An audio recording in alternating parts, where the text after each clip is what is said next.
지금 중국에서는 하루 밥밥도 벌지 못해서 길바닥에 낫는 사람들이 수두룩해.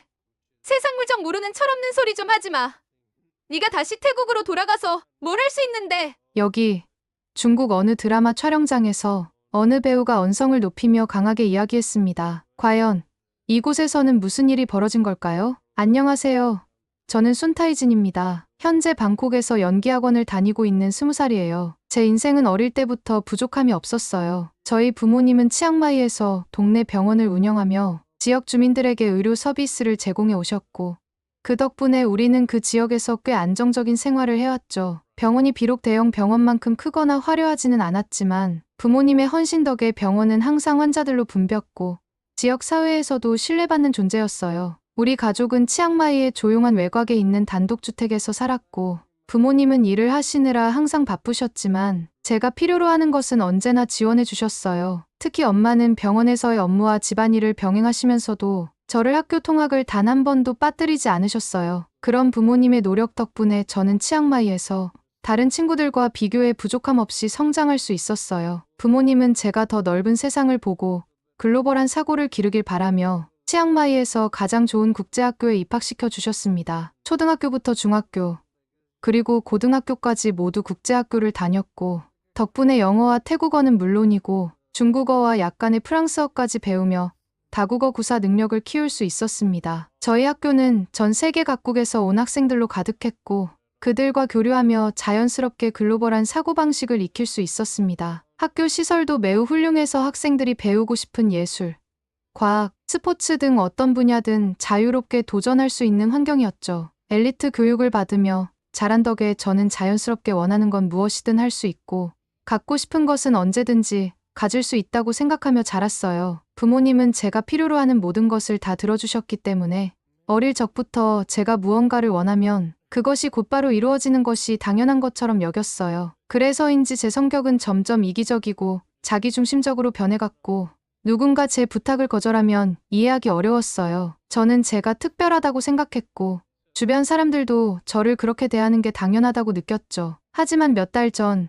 우리 가족은 큰 시련을 맞이하게 되었어요. 치앙마이와 그 인근 북부 지역의 폭우가 이어지며 핑강 수위가 사상 최고치를 기록했고, 결국 강이 범람했습니다. 치앙마이 중심가인 타페게이트와 나이트바자 같은 주요 관광 명소는 물에 잠겼고, 주민들은 급히 대피하거나 고립되었죠. 핑강 수위는 최고 5.3m에 이르렀고, 이로 인해 치앙마이의 동네 병원들도 심각한 피해를 입었습니다. 저희 가족이 운영하던 병원 역시 홍수 피해를 피해갈 수 없었습니다. 병원 내부는 완전히 물에 잠겼고, 중요한 의료기기와 환자 기록 대부분이 망가졌습니다. 침수된 병원은 제 기능을 잃었고, 환자들을 돌볼 수 없게 되었습니다. 홍수로 인해 병원 주변 도로는 모두 막혀버려 응급 환자들이 오갈 수 없게 되었고, 병원은 임시 폐쇄할 수밖에 없었어요. 그리고 저희 태국 재난당국은 치앙마이 일대에서 감전사고와 산사태로 3명이 사망했다고 발표했어요. 이 홍수는 단순히 치앙마이에만 영향을 준 것이 아니었어요. 방콕 등 중부 지역에도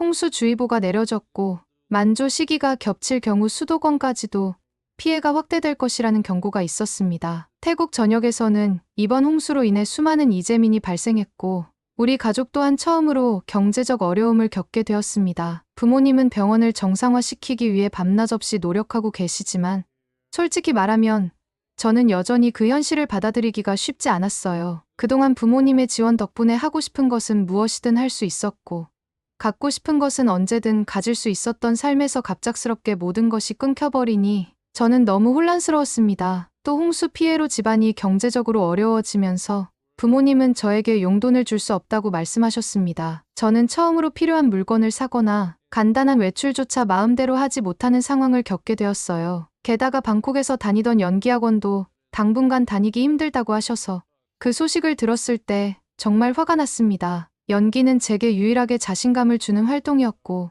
앞으로 제가 하고 싶은 일을 위해 가장 중요한 과정이라고 생각했기 때문에 그 기회를 잃게 된다는 것은 견디기 힘든 일이었습니다. 다른 사람들은 계속 공부도 하고 싶은 일도 하잖아. 왜 나만 이래야 해?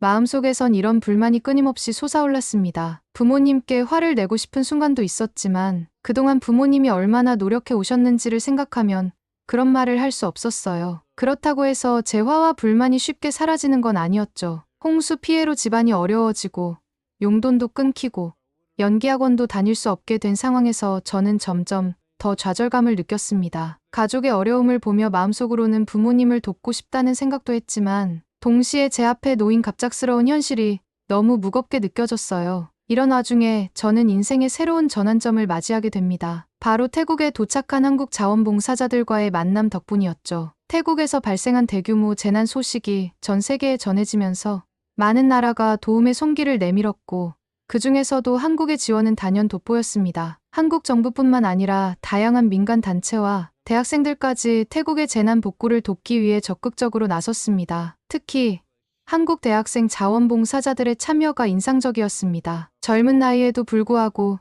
이들은 현장에 직접 뛰어들어 복구 작업을 돕고 태국 주민들과 함께 울고 웃으며 우리의 아픔을 진심으로 이해하려는 노력을 보여주었습니다. 한국의 구호물품 또한 매우 특별했습니다. 불달볶음면, 김치, 그리고 다양한 종류의 라면이 포함된 한국의 구호물품은 태국 주민들 사이에서 큰 인기를 끌었습니다. 구호물품을 받기 위해 많은 태국인들이 몰려들었고 이 과정에서 홍수 피해를 입지 않은 태국인들까지 구호물품을 노리는 일이 발생하기도 했습니다. 이러한 상황은 한국 자원봉사자들을 당황하게 만들었지만 그들은 차분히 상황을 관리하며 모든 사람이 필요한 지원을 받을 수 있도록 노력했습니다. 특히 한국 자원봉사자들의 장비와 헌신은 다른 나라와 비교할 수 없을 정도로 뛰어났습니다. 최첨단 장비를 활용해 빠르고 효율적인 복구 작업을 진행했으며 모든 활동에서 보여준 헌신과 열정은 태국 주민들에게 큰 감동을 주었습니다. 사실 한국의 지원이 없었다면 치앙마이는 내년 홍수 시즌이 시작될 때까지도 복구 작업을 끝내지 못했을 거라는 이야기가 나올 정도로 그들의 도움은 막대했습니다. 그렇게 저희 가족이 운영하는 병원도 한국의 도움으로 복구 작업이 한창 진행 중이었는데 그곳에서 저는 한 한국인 자원봉사자인 민이라는 친구를 만나게 되었습니다. 민이는 처음부터 독특한 아우라를 가진 사람이었어요. 그녀는 항상 긍정적인 에너지를 발산하며 힘든 복구 작업 속에서도 환한 미소를 잃지 않았습니다. 어느새 저희 부모님과도 친해졌고 병원 안팎을 종횡무진하며 돕는 모습이 참 인상 깊었어요. 그러던 어느 날 복구 작업이 잠시 쉬는 시간에 민이와 자연스럽게 대화를 나누게 되었어요. 그녀는 자신이 한국의 명문대에서 연극을 전공하고 있다고 했습니다. 연극과 연기를 공부하고 있다는 공통점 때문인지 대화는 금방 깊어졌죠. 나도 연극에 관심이 많아 방콕에서 연기학원을 다녔었는데 지금은 여러 가지 사정으로 잠시 쉬고 있어. 제 이야기를 들은 민이는 고개를 끄덕이며 진지한 표정으로 물었어요. 그럼 지금은 뭘 하고 싶어? 그 질문은 제 마음을 흔들었습니다. 그리고 민이는 저에게 자신이 왜 태국으로 자원봉사를 오게 되었는지 들려주었습니다. 나는 연극을 단순히 무대에서 연기하는 기술로만 생각하지 않아. 연극은 사람들의 이야기를 담고 그들의 삶을 비추는 거라고 믿어. 그래서 나는 배우로서 사람들에게 희망과 위로를 줄 수 있는 존재가 되고 싶어. 그녀의 말은 마치 저를 위해 준비된 대사 같았습니다. 그동안 연기를 제가 좋아하는 일, 그리고 제 자신을 표현하기 위한 수단으로만 여겨왔던 제가 미니의 이야기를 통해 연기에 더 깊은 의미를 깨닫게 되었어요. 미니는 또 한국의 연극과 영화 산업에 대해서도 많은 이야기를 들려주었습니다. 한국은 지금 전 세계적으로 주목받는 연극과 영화의 중심지야. 많은 배우들이 단순한 엔터테이너를 넘어 예술가로서 깊은 메시지를 전달하고 있어. 그리고 너도 그곳에서 충분히 배울 수 있을 거라고 생각해. 그녀는 진심 어린 눈빛으로 저를 보며 말했습니다. 왜 한국에서 연기를 배워볼 생각은 안 해봤어? 사실 한국 대학은 외국인 전형이라는 제도가 있어. 너처럼 가능성이 있는 사람이라면 1년 정도 준비하면 충분히 입학할 수 있을 거야. 처음에는 믿기 어려웠어요. 한국의 대학에 들어간다는 건 제가 꿈꿔보지도 못했던 일이었거든요. 태국에서도 제가 대학에 갈 수 없었던 현실을 생각하면 한국의 대학에 도전한다는 것은 더욱 꿈 같은 이야기처럼 느껴졌습니다. 하지만 미니는 그 가능성을 구체적으로 설명해주며 저에게 희망을 심어주었습니다. 너의 열정과 잠재력을 본다면 분명 가능성이 있어. 내가 진정으로 원한다면 내가 도와줄게. 그 말을 듣는 순간 제 가슴은 두근거리기 시작했어요. 태국에서도 들어가지 못한 대학을 한국에서 도전할 수 있다니 이건 제게 새로운 가능성과 기회를 의미했죠. 저는 제가 다시 한번 무언가에 열정을 가질 수 있다는 사실에 놀랐고 처음으로 제 삶에 희망의 불씨가 타오르는 것을 느꼈습니다. 미니가 말한 외국인 전형 제도는 마치 저를 위한 특별한 길처럼 보였어요. 정말 내가 할 수 있을까? 라고 조심스럽게 물었을 때 미니는 확신에 찬 목소리로 대답했어요. 당연히 할 수 있어. 내가 결심만 한다면 난 내 곁에서 계속 도와줄 거야. 그 순간 저는 태국에서도 이루지 못했던 꿈을 한국이라는 새로운 무대에서 이루어낼 수 있을 거라는 기대감으로 가득 찼습니다. 그동안 좌절과 실망으로 가라앉았던 제 마음이 미니의 격려와 조언 덕분에 다시 힘을 얻기 시작했어요. 그렇게 저는 한국에서 대학을 가겠다는 목표가 생겼고, 한국어 공부와 한국 문화, 그리고 한국의 전반적인 것들에 대해 공부를 시작했어요. 특히 저는 한국 드라마와 영화를 보며 한국에 대한 동경을 키워왔고, 연기를 하고 싶다는 열망이 점점 더 강해졌어요. 그 당시 한국은 아시아에서 가장 큰 엔터테인먼트 산업을 가지고 있었고, 한국 배우들이 세계적으로 유명해지는 것을 보면서 저도 그들처럼 되고 싶다는 꿈을 품게 되었죠. 이 꿈을 이루기 위해선 부모님의 도움이 절대적으로 필요했어요. 그래서 부모님께 대학 대신 한국에서 연기를 배우고 싶다고 말씀드렸습니다. 사실 고등학교 내내 제 학업 성적과 진로에 대해 고민하시던 부모님은 제 말을 듣고 처음에는 당황하셨지만 결국 제 요구를 들어주셨어요. 부모님은 태국의 경제 상황에 대해 비관적인 전망을 하고 계셨기 때문에 지금 태국에서 아무리 좋은 대학을 나와도 미래가 불투명하다고 생각하셨던 것 같아요. 그래서 한국에서라도 기회를 잡아보라고 말씀하시며 태국의 경제가 어려움에 처해 있다는 현실을 강조하셨습니다. 저는 그 당시 부모님의 말씀이 무슨 의미인지 깊이 이해하지 못했지만 한국에 와서야 비로소 그 말의 의미를 조금씩 깨닫게 되었어요. 그렇게 저는 한국으로 건너왔습니다. 처음에는 부모님께서 마련해주신 작은 원룸에 살면서 연기학원에 등록했어요. 한국어를 빨리 배우기 위해 학원과 한국어 교재에 매달리며 드라마와 영화를 보면서 한국어를 익혔어요. 다행히도 한국 드라마와 영화를 많이 본 덕에 한국어는 생각보다 금방 익힐 수 있었습니다. 저는 제 자신이 한국어를 빨리 배울 수 있었던 점에 대해 자부심을 느꼈고 이제 본격적으로 연기에 집중할 수 있을 것 같았어요. 하지만 연기학원에 다니면서 만난 한국 연기 지망생들은 너무나 완벽해 보였어요. 그들은 연기 실력뿐만 아니라 외모와 몸매까지 모든 면에서 뛰어났습니다. 그들을 보며 저는 제 외모에 대한 자신감을 점점 잃기 시작했어요. 처음에는 저도 그들처럼 되기 위해 노력해야겠다고 다짐했지만 시간이 지나면서 제 외모가 컴플렉스처럼 느껴지기 시작했어요. 그들처럼 예쁘고 멋지게 보이고 싶다는 생각에 성형을 결심하게 되었습니다. 어느 날 저는 성형외과를 찾아가 상담을 받았어요. 가장 큰 고민이었던 눈과 코를 성형하기로 했고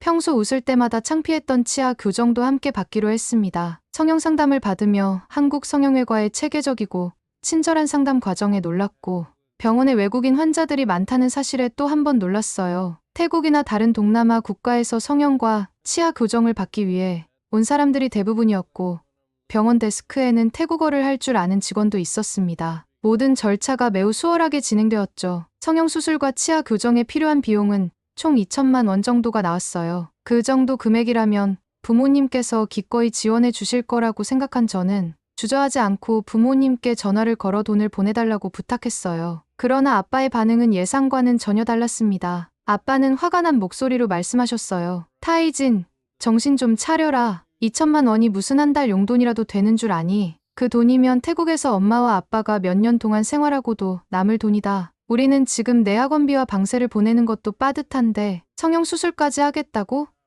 그런 소리는 집어치우고 당장 태국으로 돌아와라. 아빠의 화난 목소리에 저는 크게 당황했어요. 어릴 적부터 원하는 것은 다 가질 수 있다고 생각하며 자란 저로서는 아빠의 반응이 매우 충격적이었죠. 하지만 저는 화가 나서 전화를 끊어버리고 다른 방법을 찾아보기로 했습니다. 결국 원룸 보증금을 빼고 친구들에게 돈을 빌려 성형수술과 치아 교정을 받았어요. 수술이 끝나고 저는 새로운 얼굴을 얻었습니다. 거울을 보며 예전보다 나아진 외모에 기뻐했고 태국에 있는 친구들에게 수술 후 사진을 보내자 모두 놀라며 역시 한국 성형 기술이 대단하다고 칭찬했습니다. 그들의 반응에 저는 더욱 자신감을 얻었죠. 하지만 그 기쁨도 오래가지 않았습니다. 매달 부모님께서 보내주시는 돈으로 친구들에게 빌린 돈을 갚아야 했기 때문에 생활비는 점점 부족해졌고 식비를 제외하면 아무것도 할 수 없었어요. 학원과 원룸을 오가는 길을 걸어 다녀야 했고 한국의 높은 물가를 실감하며 하루하루 버티는 게 힘들어졌습니다. 결국 저는 가지고 있는 돈을 몽땅 털어 친구들에게 빌린 돈을 갚고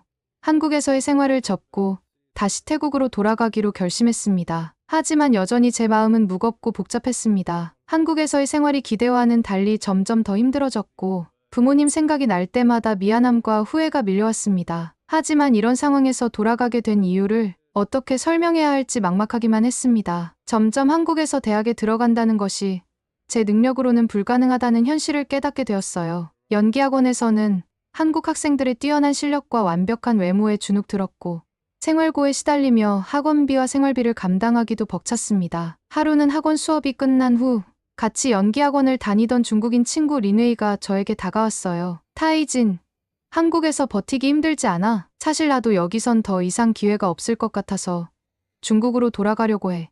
그녀는 고향으로 돌아가 연기를 하며 돈을 벌 기회가 생겼다며 저에게 같이 중국으로 가지 않겠냐고 제안했습니다. 처음에는 망설였지만 한국에서 더 이상 버틸 수 없는 상황과 앞으로 나아갈 길이 막막했던 저는 결국 린웨이를 따라 중국으로 가기로 결심했습니다. 린웨이는 중국에 돌아가면 자기가 연기를 시작할 드라마 촬영장에서 저를 단역으로 소개해 주겠다고 약속했어요. 타이진, 한국에서 연습만 하던 거랑은 다를 거야. 중국에서는 바로 실전 투입이 가능하니까 내가 배우로서 성장할 수 있을 거야. 그 말에 저는 설렘과 기대를 안고 중국행 비행기에 올랐습니다. 린웨이의 집은 넓고 편안했어요. 저를 가족처럼 맞아주며 방 하나를 내어준 그녀의 부모님 덕분에 중국에서의 첫날 밤은 따뜻하게 보낼 수 있었습니다. 며칠 후 린웨이는 저를 드라마 촬영장에 데려갔어요. 촬영장은 엄청나게 넓고 사람들로 북적거렸습니다. 조명, 카메라, 세트장 등 모든 것이 어리둥절할 정도로 복잡했지만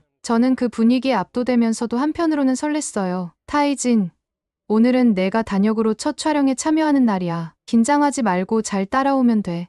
린웨이가 격려하며 웃어주었지만 막상 촬영장에 들어가자 제 마음은 복잡해졌어요. 역할은 단역 중에서도 가장 작은 비중의 배역이었어요. 대사 한마디도 없이 수십 명의 사람들 사이에 서 있는 역할이었죠. 처음에는 배우로서 성장하기 위해서는 이런 경험도 필요해라고 스스로를 다독였지만 시간이 지나면서 점점 황당함이 밀려왔습니다. 촬영을 마친 후 저는 린웨이에게 따졌습니다. 이건 연기라기보다는 그냥 알바잖아. 대사 한마디 없는 단역에 이렇게 고생할 필요가 있을까? 린웨이는 그런 저를 보고 어이없다는 표정을 지으며 말했어요. 타이진, 너 정말 세상 물정을 몰라. 지금 여기 있는 단역들이 그냥 일반인처럼 보이겠지만 이 사람들 대부분은 중국의 최고 대학과 대학원을 나온 엘리트야. 그런 사람들과 함께 일하는 것만으로도 대단한 거라고. 그녀의 말은 도무지 이해가 되지 않았어요. 왜 그런 사람들이 대사 한마디 없는 단역을 하는지 납득이 가지 않았지만 일단은 그러려니 하고 촬영을 마쳤습니다. 촬영이 끝난 뒤 모든 단역 배우들이 하루 일당을 받기 위해 줄을 섰어요. 저도 기다려서 봉투를 받았는데 봉투를 열어보고는 경악했습니다. 이게 뭐야?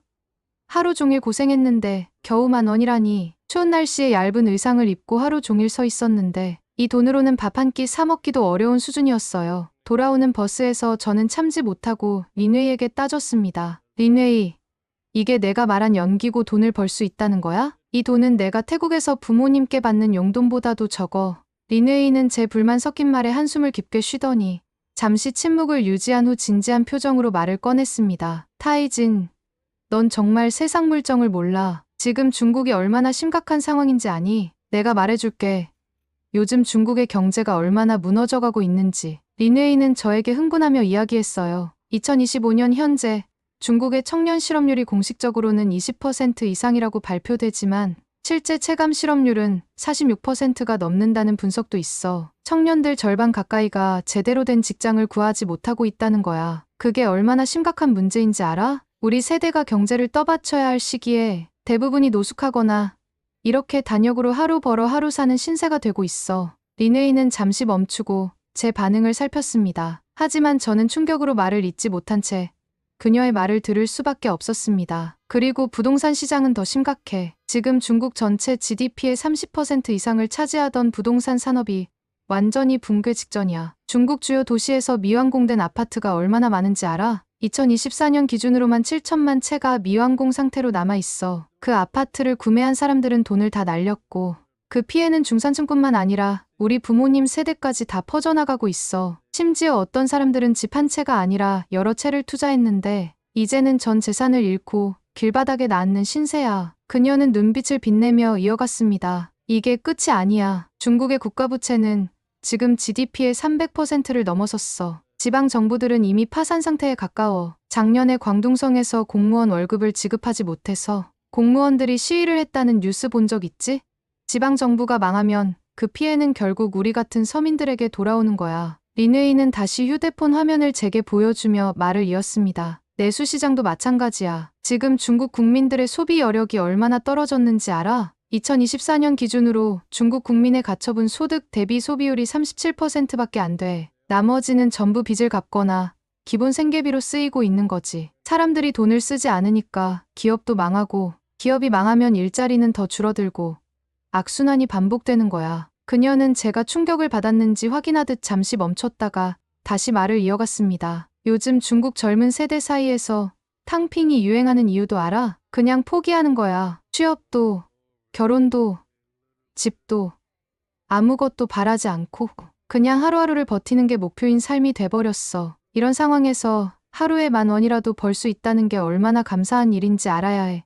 린웨이는 제게 더 강하게 말하기 시작했습니다. 넌 태국에서 부모님 용돈을 받아 쓰던 시절을 아직도 못 벗어난 것 같아. 여기 중국에서는 그 돈도 벌지 못해서 길바닥에 나앉는 사람들이 수두룩해. 이제부터라도 세상 물정을 좀 알아야 해. 타이진, 내가 태국으로 돌아간다고 해도 거기 경제도 나아질 가능성은 별로 없잖아. 저는 그녀의 말이 전부 틀린 것은 아니라고 생각했지만 여전히 하루에 10,000원을 벌기 위해 이런 고생을 해야 한다는 현실은 납득할 수 없었습니다. 그녀의 말이 맞다면 저는 이곳에서도 태국에서도 더 이상 갈 곳이 없다는 절망감에 빠졌습니다. 린웨이의 설명을 듣고 나니 중국의 현실은 제가 생각했던 것보다 훨씬 더 심각하다는 것을 깨달았습니다. 하지만 이런 현실 속에서도 하루 10,000원을 벌기 위해 이렇게 고생해야 한다는 사실을 받아들이기 어려웠습니다. 이런 삶을 계속할 수는 없어. 저는 제 자신에게 그렇게 말하며 태국으로 돌아가기로 결심했습니다. 비록 태국의 상황도 좋지 않겠지만 태국으로 돌아가 새로운 길을 모색해야겠다고 생각했어요. 그리고 부모님이 계신 태국으로 돌아가기로 결정했어요. 태국에 도착하자마자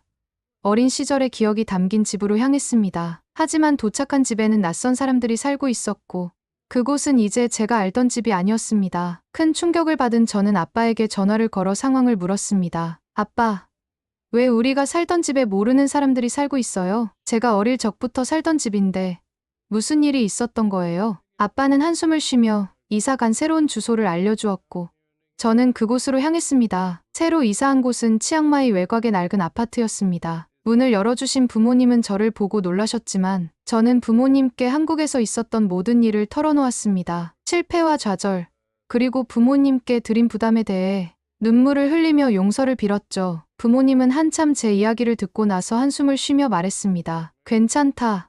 타이진, 내가 무사히 돌아온 것만으로도 다행이다. 앞으로는 우리 함께 해결해 나가자. 그 순간 저는 큰 위로를 느꼈지만 한편으로는 부모님께 너무 큰 빚을 졌다는 죄책감에 휩싸였습니다. 그 자리에서 부모님께 왜 집을 팔았는지 물었습니다. 그러자 아빠는 조용히 대답했습니다. 타이진, 내가 한국에서 공부를 계속할 수 있도록 우리는 집뿐만 아니라 병원도 팔았단다. 아빠가 운영하던 병원을 정리하고 지금은 다른 병원에서 박봉을 받으며 직원으로 일하고 있어. 내가 한국에서 공부하고 꿈을 이룰 수 있기를 바라는 마음뿐이었단다. 저는 충격의 말을 잊지 못했습니다. 부모님께서 저를 위해 얼마나 큰 희생을 하셨는지, 그리고 제가 얼마나 철없고 이기적으로 행동했는지 깨닫게 되었습니다. 그리고 저는 한국에서의 경험을 곱씹어 보았습니다. 그곳에서 제가 느낀 가장 큰 깨달음 중 하나는 한국인들이 얼마나 대단한 민족인지에 대한 것이었어요. 한국인들은 정말 끈기와 투지가 대단했습니다. 연기학원에서 만난 한국 친구들은 밤새 연습을 하면서도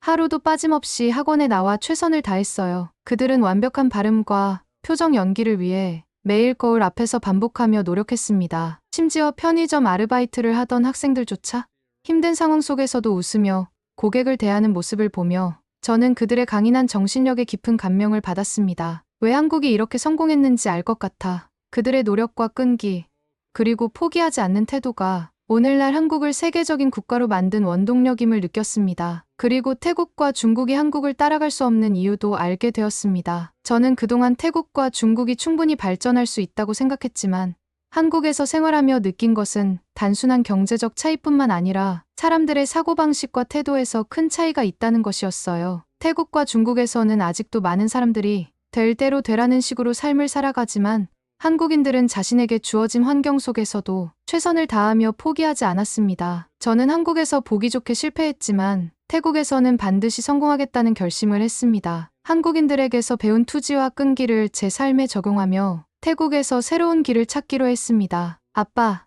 이제부터는 제가 알아서 할게요. 부모님께 더 이상 부담을 드리지 않겠습니다. 치앙마이에서 일자리를 찾아보고 한국에서 배운 연기를 활용해서 지역 방송국에서라도 일할 수 있도록 노력해 보겠습니다. 부모님은 제 결심을 지지해 주셨고 우리는 함께 새로운 시작을 준비했습니다. 그리고 저는 치앙마이 지역 방송국에 지원했고 운 좋게 드라마 단역으로 뽑히게 되었습니다. 비록 작은 역할이었지만 한국에서 배운 것들을 활용하며 연기에 대해 배우고 성장할 수 있다는 사실에 감사했습니다. 이제 저는 부모님의 희생을 잊지 않고 한국에서 배운 투지와 끈기를 바탕으로 태국에서 제 꿈을 이루기 위해 노력할 것입니다. 비록 작은 시작이지만 저는 이 경험을 발판 삼아 더 큰 도전을 이어가고 싶습니다. 저는 부모님께 진정한 효도를 하고 스스로 인생을 개척하는 딸이 되기로 결심했습니다. 앞으로 어떤 어려움이 닥치더라도 한국에서 배운 끈기를 잊지 않고 부모님의 희생에 보답하며 살아가겠습니다. 한국에서의 경험은 저를 더 단단하게 만들어 주었습니다. 이제 저는 태국에서 새로운 성공을 향해 첫걸음을 내디디고 있습니다. 이상, 여기까지 한국의 위대함을 알게 된 순타이진의 이야기였습니다. 재미있게 들으셨나요? 다음에도 더 재미있고 감동적인 이야기를 원하신다면 좋아요와 댓글 부탁드립니다. 여러분의 응원 하나가 저에게는 큰 힘이 된답니다.